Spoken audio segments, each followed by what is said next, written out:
The New York Times bestseller sheds light on the extreme measures adopted by Israel to protect its sovereignty. And thank you very much for speaking to us here on Middle East Matters. Tell us about how this project came together. Your book was 8 years in the making. You conducted hundreds of interviews and read through thousands of pages of documents. The reason why it took so long was it's very, very hard to write a book about the history of arguably the most secretive organization on earth, the Israeli Mossad, and its secret operation, and at the peak of that, Israeli use of assassination and targeted killing. And I have written the book because I think that there's no way to understand not just the history of Israeli intelligence, as interesting as it is, but understand the history of Israel and the history of the region without first getting the facts right on the secret history of Israeli intelligence, which has I would say, a secret but profound impact on how events occurred and developed in the last 70 years since Israel was established. As I mentioned earlier, you actually interviewed tens of intelligence and defense officials, and it didn't seem like much of a challenge to get them to talk, certainly not for you. But what do they stand to gain here? Well, you see the book, which has references to 1,000 interviews with 1,000 interviewees. From Prime Minister, Minister of Defense, Chiefs of Staff, Chiefs of the Mossad, to the actual operatives and assassins. Some of them it took some years to convince.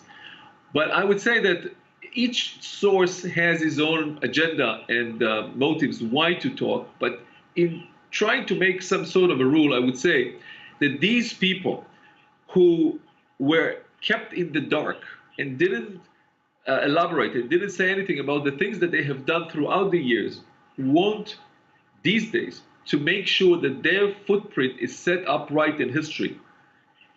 Their footprint, including their participation in things that could be seen as at least controversial, the sabotage, the use of physical pressure during interrogation, assassinations. But these people, according to the way that they perceive themselves and the way that the Israeli nation perceived them, they are not murderers. They are the people who took whatever needed in order to defend Israeli citizens and Israeli national security. But I'm sure it doesn't come as a surprise that some officials in the country have since tried to somewhat discredit you and your book because, of course, this targeted assassination program was not meant for public consumption, was it? No, not at all. But I don't think in fact, I know that no one challenged the facts. People could say that this is, and we received all sorts of criticism. Some pro-Palestinian or pro-Arab media outlets said that this is an Israeli propaganda, aims just to glorify the Mossad. Some right-wing media in Israel said that this is a left-wing, radical, anti-Israeli propaganda. And when you are attacked so severely from all sides, that probably means that you have done something right. Why was there such an obsession with assassinating PLO leader Yasser Arafat? They thought that if they kill him, they would kill the Palestinian problem, which is one of the main problems with targeted killings. You kill a leader and you think you kill a problem, which, in most of the cases, if not all of them, turn out to be a mistake. And it evolved into an obsession of Minister of Defense Sharon, until he even ordered to take down an airplane with civilians and innocent people just in order to kill Yasser Arafat on board.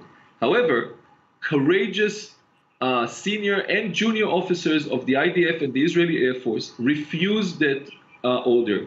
They practically declared mutiny against Sharon and said, we are not going to do this. They did not challenge the legitimacy of killing Arafat. They thought that Arafat could be or should be killed, but they said, we are not going to kill civilians. Now, you write about the assassinations of Hamas rings, attacks on PLO targets, as we just talked about that, the killings of Iranian nuclear scientists, over 2,700 operations in Israel's modern history.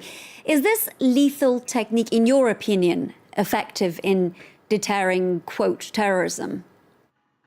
The conclusion of the research of this voyage journey of the last 8 years is that when targeted killing are done against the operative level, when it's done systematically as a part of an overall strategy, when it's done against these people who are the threat and not the people that could be killed, and when it's not done as a sort of a measure to show your public that you're doing something, the result and the lesson is that yes, it in some cases very effective. Ronan, shouldn't there be a difference, certainly from a moral standpoint, because these Iranian nuclear scientists don't fall under the terrorist category that these assassinations claim to target? Well, there is a difficulty here. The Iranian nuclear scientists were not part of a terrorist operation. They were part of a scientific military project of a sovereign state. And what they did was part of their job for their country. On the other hand, they were part of a secret nuclear project aiming at acquiring nuclear weapon of a country that calls for the destruction of Israel and doing a lot in order to kill Israelis and harm Israeli national security. And would you say that these attacks are legal within the international framework? Well, I would assume that if these actions are brought to some of the jurists, they would say that killing a terrorist, even when he's off work at bed at night, is legal.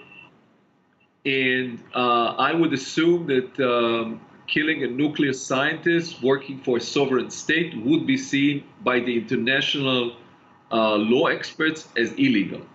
Ronan Bergman, thank you for speaking to us here on France 24 about your book, Rise and Kill First, The Secret History of Israel's Targeted Assassinations. It's a real page-turner.